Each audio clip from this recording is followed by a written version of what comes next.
right? But there's something in this corporeal body or surrounding the corporeal body, however you want to look at it, that has never disappeared.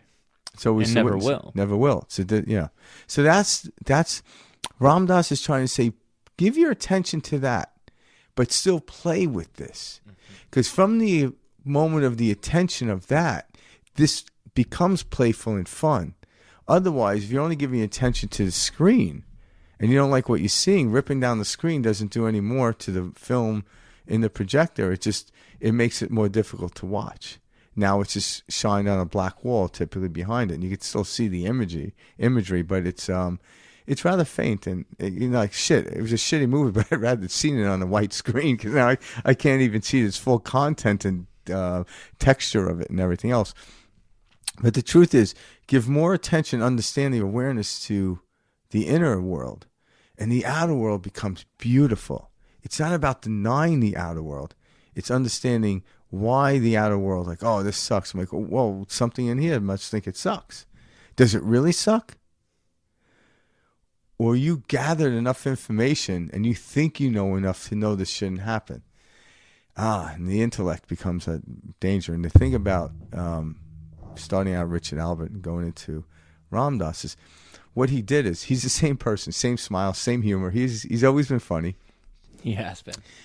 But he's then went, so Richard Alpert would be the outside world, Ram Dass would be the inner world. And he's still enjoying, he's still intellectually sound, he's still doing this, but he tends to laugh a little bit more at, at the silly stuff. Not take it so seriously. And he's still, again, he passed away in 2019. But at the time, it's like everything just was, now it's like you can actually make fun of yourself or be light with yourself, and then you enjoy yourself. And when you enjoy yourself, guess what? You enjoy everyone around you. No matter how miserable that person's miserable, I'm like, yeah, it's kind of funny. The misery, and then you start laughing about it. And I've been with people that like, oh, I like that, and I start laughing, they start laughing. And it feels good. Yeah, they like, how do you get me to laugh? I'm like, because I didn't get you to laugh. You chose to laugh. You did it. I started laughing and you laughed, and I found what you're saying was pretty funny. I'm like, oh, you got back pain. That's funny. Yeah, you must have a wife and kids. No. Just kidding, Karen. I hope you're laughing later. Seriously.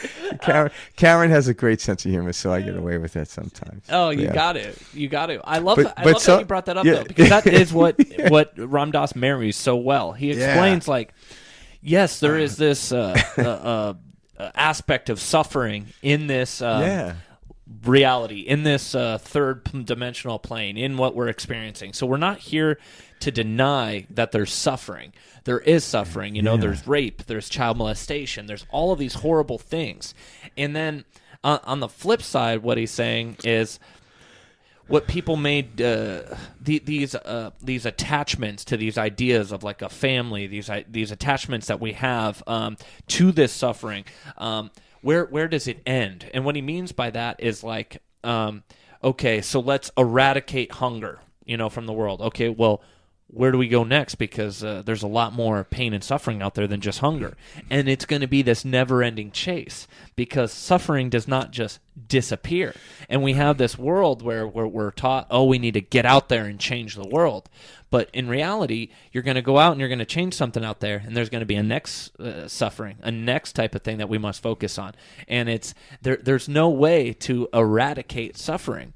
And so when you can detach from the idea that this should not be happening this way, when you can detach from that there is no, this ought not to be happening, this should not, it can appear cold to people, and it appears like you don't care. Like, okay, somebody comes up to you and tells you they're going to kill yourself, like Dr. Hawkins, in one of our last episodes, and he says so. He's removing the attachment to the drama of this person's going to kill themselves. I better intervene, otherwise I'm partially responsible for this person taking their life. No, that's getting caught in the drama. But to say it like that in this third dimensional plane seems very callous and cold, like, oh, what do you mean you don't want to help the other? But it's not. And that's what Ram Dass is pointing out, is like it's a balance of these two worlds. Yeah, because at some level, like getting back to that, like even like with Dr. Hawkins, when he said that, he was saying that in a reference point of the person he was bringing up to wasn't in a suicidal place. But what he was saying is you should feel so, but yet you don't respond to the person, because we have to respond to the if you want to be really good at this, expand at this, you have to respond to the person that's in front of you in the communication. So when I go to Paris, if I just try to speak, if I just refuse to speak French, yeah, this is where it becomes problematic. So, when in Rome, do as the Romans do. So whoever I'm in front of with, I take serious. So if someone's in front of me with a lot of drama, I'll go into it. But there's something in me that is already detached from it. I don't get sucked down that hole. And if I don't get sucked down that hole, I could see a little window over here, a doorway. And as they're talking to me, I'm like walking towards the door. I'm like, oh yeah. I'm like, oh, that's an interesting problem you got there. And I'm walking towards the door, and I open the door, and they're like, holy shit. And all of a sudden the problem goes away. But if I get stuck in the drama, I can't find the door or the window I need to get through with them.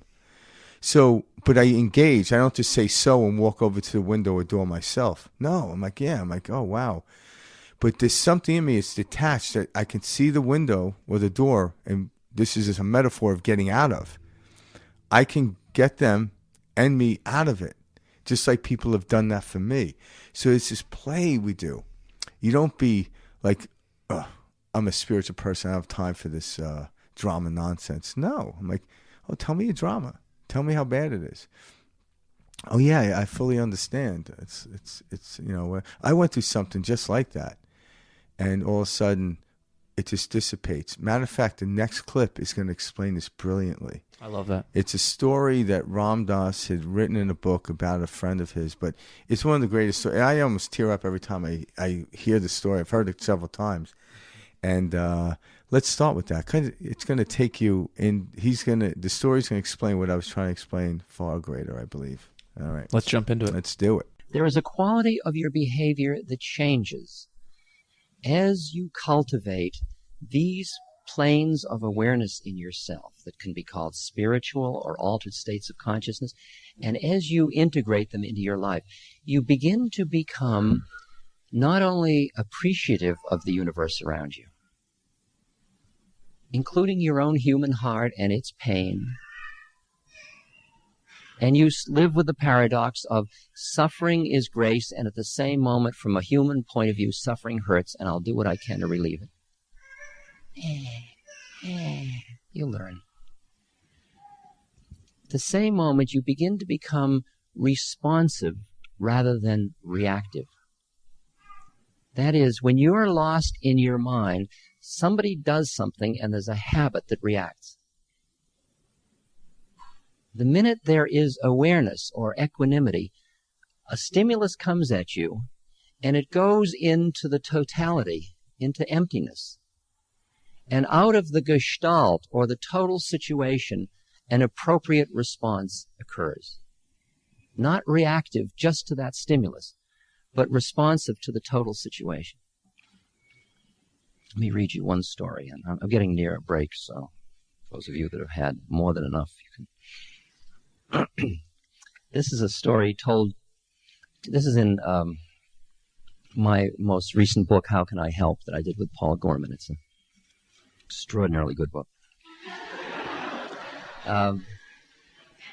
This is a story told to me by a friend who is a master of Aikido.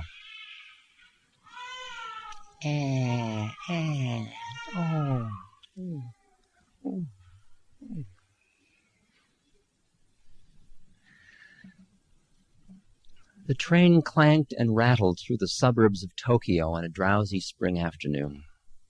Our car was comparatively empty.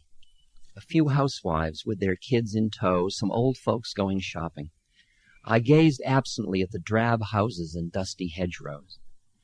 At one station, the doors opened, and suddenly the afternoon quiet was shattered by a man bellowing, violent, incomprehensible curses. The man staggered into our car. He wore laborer's clothing, and he was big, drunk, and dirty. Screaming, he swung at a woman holding a baby. The blow sent her spinning into the laps of an elderly couple. It was a miracle that the baby was unharmed. Terrified, the couple jumped up and scrambled towards the other end of the car. The laborer aimed a kick at the retreating back of the old woman, but missed as she scuttled to safety. This so enraged the drunk that he grabbed the metal pole in the center of the car and tried to wrench it out of its stanchion. I could see that one of his hands was cut and bleeding. The train lurched ahead, the passengers frozen with fear.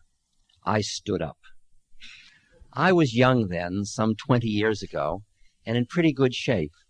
I'd been putting in a solid 8 hours of Aikido training nearly every day for the past 3 years. I liked to throw and grapple. I thought I was tough. The trouble was my martial skill was untested in actual combat. As students of Aikido, we were not allowed to fight. Aikido, my teacher had said again and again, is the art of reconciliation.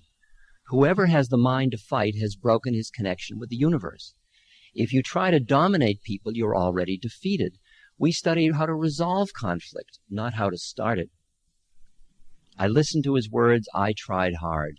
I even went so far as to cross the street to avoid the pinball punks who lounged around the train stations. My forbearance exalted me. I felt both tough and holy. In my heart, however, I wanted an absolutely legitimate opportunity whereby I might save the innocent by destroying the guilty.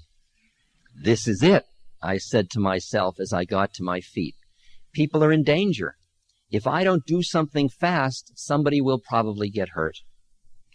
Seeing me stand up, the drunk recognized a chance to focus his rage. "Aha!" he roared. "A foreigner. You need a lesson in Japanese manners." I held on lightly to the commuter strap overhead and gave him a slow look of disgust and dismissal. I planned to take this turkey apart, but he had to make the first move. I wanted him mad, so I pursed my lips and blew him an insolent kiss. "All right," he hollered. "You're going to get a lesson." He gathered himself for a rush at me. A fraction of a second before he could move, someone shouted, "Hey!" It was ear-splitting. I remember the strangely joyous, lilting quality of it, as though you and a friend had been searching diligently for something, and he had suddenly stumbled upon it. "Hey!" I wheeled to my left, the drunk spun to his right. We both stared down at a little old Japanese man. He must have been well into his 70s, this tiny gentleman sitting there immaculate in his kimono. He took no notice of me, but beamed delightedly at the laborer, as though he had a most important, most welcome secret to share. "Come here," the old man said in easy vernacular. "Come here and talk with me." The big man followed as if on a string. He planted his feet belligerently in front of the old gentleman and roared above the clacking wheels, "Why the hell should I talk to you?" The drunk now had his back to me. If his elbow moved so much as a millimeter, I'd drop him in his socks. The old man continued to beam at the laborer. "What you been drinking?" he asked, his eyes sparkling with interest. "I've been drinking sake," the laborer bellowed back, "and it's none of your business." Flecks of spittle spattered the old man. "Oh, that's wonderful," the old man said. "Absolutely wonderful. You see, I love sake, too. Every night, me and my wife, she's 76, you know, we take a little bottle of sake and we go out in the garden and we sit on our bench and we watch to see how our persimmon tree is doing. My grandfather planted that persimmon tree, and we've been very concerned about it after the ice storms we had last winter. But you know, it's done better than you could expect when you consider the poor nature of the soil. Do you know, we go out with our sake even when it rains?" He looked up at the laborer, his eyes twinkling. As he struggled to follow the old man's conversation, the drunk's face began to soften. His fists slowly unclenched. "Yeah," he said, "I love persimmons, too." His voice trailed off. "Yes," said the old man, smiling, "and I'm sure you have a wonderful wife." "No," replied the laborer. "My wife died. very gently swaying with the motion of the train. The big man began to sob. I don't got no wife. I don't got no home. I don't got no job. I'm so ashamed of myself. Tears rolled down his cheeks. A spasm of despair rippled through his body. Now it was my turn, standing there in my well-scrubbed youthful innocence, my make this world safe for democracy righteousness. I suddenly felt dirtier than he was. Then the train arrived at my stop. As the doors opened, I heard the old man cluck sympathetically. My, he said, that is a difficult problem. Sit down here and tell me about it. I turned my head for one last look. The laborer was sprawled on the seat, his head in the old man's lap. The old man was softly stroking the filthy, matted hair. As the train pulled away, I sat down on a bench. What I had wanted to do with muscle had been accomplished with love. I had just seen Aikido in combat. Wow. So that guy in that story what we were talking about earlier, he listened to him but walked him over to a window to show him there's another way. And it wasn't the drunk, it was the guy that wanted the Aikido. So when we get into it, we have a choice to get into something. You don't disassociate. You don't say this is right or wrong. There's a way to transmute anything. We become alchemists. We all don't want the violence. Even the guy that was creating the violence didn't want it. And the guy that knew Aikido didn't want it, but he felt he had to. It was the only way. But there's other ways, and this story tells us, and that's what Ram Dass's life was about. He was teaching us there's other ways. There's easier ways. There's more subtle ways. You know? And it never has to be the way of violence. No, it could be the way of violence, but we see how that goes. Everyone knows how violence goes. It's disruptive. We naturally don't want or enjoy that experience, I should say. So how can we learn to be the Japanese man sitting on a train? Right? I think we all can learn a lot from that. Yeah, and that's the brilliance of that story. So, like you're saying with the the window or the door, it's giving people just enough space to let go of that current narrative that has them wound so tight. Yeah, where they're ready to physically snap. Yeah, give your full attention to someone without judging that. And when you do that, so when this guy was like inside, he was like, so what, you're angry? He doesn't care. He didn't blame him for hitting that woman with the child. But he turned and changed everything in that moment.